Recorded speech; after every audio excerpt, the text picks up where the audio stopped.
Okay, now we're moving on to a very strange automatic.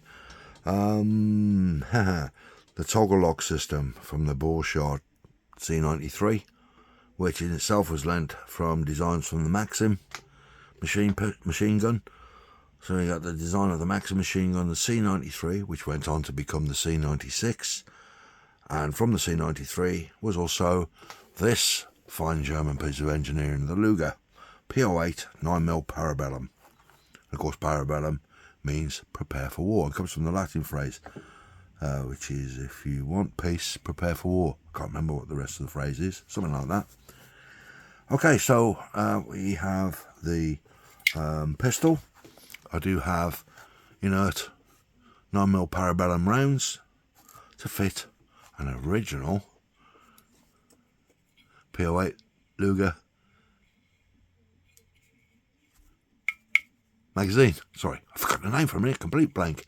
Yeah, which of course all my 9mm fits in there, looks great for display purposes. So yes, we have the 9mm magazine, but yeah. Okay, so I'm going to prattle on a little bit about this. You can skip forward, fast forward, or you might be interested in a little bit of history about this. As I just said, it's developed from the C93 toggle lock system, Borscht, and they came up with the Luger P08 toggle lock system. It was around from about 1900, went through a few developments, a bit earlier than that as well actually, but for what we know today, I mean the original C90 Borscht, it looks strange, it's got a big back end on it over here, but yeah, and this was developed by 1906. It was in use with the German Navy, and then the Army decided to wait for it because they had a bit more of a development coming in, and eventually it was came into use in the German Army in 1908, hence the P08 version of this, and Kaiser Wilhelm II ordered 50,000 of these for the German Army, with 170,000 to be built, as it were, ultimately, on that order. So, yeah, 9mm, toggle lock system, drop the magazine out, oops, a daisy, there's the gas, obviously, CO2 gas blowback version magazine, toggle lock system, I should have cocked that then. What happened? Take that out. I've got my safety on. Yeah. Click. There we go. Great. Marvellous. Now, of course, the complication of these is, it wasn't a very good weapon. Had lots of issues with jamming and things like that. They even went to America on trial. They were made two pistols were made in 45 for the American trials, 45 ACP. Excuse me. Number one, unknown where that is. That's got destroyed, they reckon, after the trials. Number two is in private hands.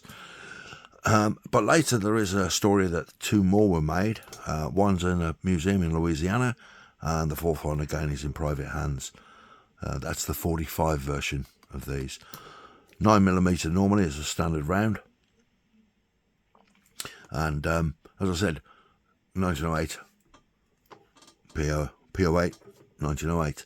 I will tell you that during the Second World War, my father-in-law was given a Luger by a German prisoner of war who was... German prisoners of war were used as labour on farms and things like that to help the British economy and whatnot, and he was given a 9mm Luger P08. Now, in my recent history, I was able to look at that pistol, and from the serial number on the back of it, was able to deduct from the records that it was issued to the Duke of Brunswick's Totenkopf Brigade, the New Brunswickers, or the Black Brunswickers.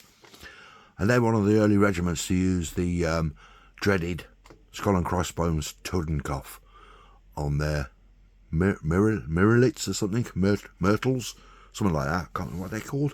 Big black hat, big black hat. It's a funny hat. Merlitons, I think it is. So anyway, they had a big skull and crossbones on the front. They weren't the first to use it. It was used earlier. Frederick the Great, I think. But anyway, I know a little bit of history about the Totenkopf because of this, and it was an honourable regiment. Not until Hitler got hold of the Totenkopf symbol did it become a image of nastiness. But originally it was honourable regiments of the German, Prussian armies that wore the Totenkopf. So anyway, yes, it was issued. It was broke down the way the thing. It was the 17th Hussars, so it had 17 on it. It was issued. It was a 1917 marked pistol. It was the 17th Hussars, which was the New Brunswickers, and it was pistol number 5. Yeah, so it was able to trace. And it has got lost. I am really. Father-in-law died a few years back, about 5 years ago now, and during his moves, there was a few things that went missing, and ultimately the Luger was lost. Used to keep in a gun cabinet, and apparently last amnesty, 2017, the daughter of my father-in-law said that it got handed in on the last amnesty, which I don't believe whatsoever. So yeah, bit disappointed. I was going to go through firearms application to see if I could keep it as a trophy of war, which it was, but there's some issues with it being handed down, or a curiosity relic. But yeah, it's such a shame, but I don't know where that pistol has gone. Anyway, that's the history of the P08 Luger, and one that I may have had in my hands.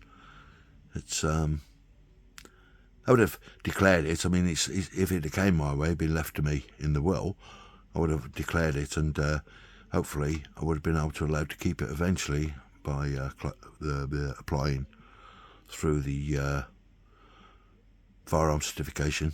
Because yeah, it's a trophy of war, or a curiosity and relic or something, a curio under British law. So yeah, oh well.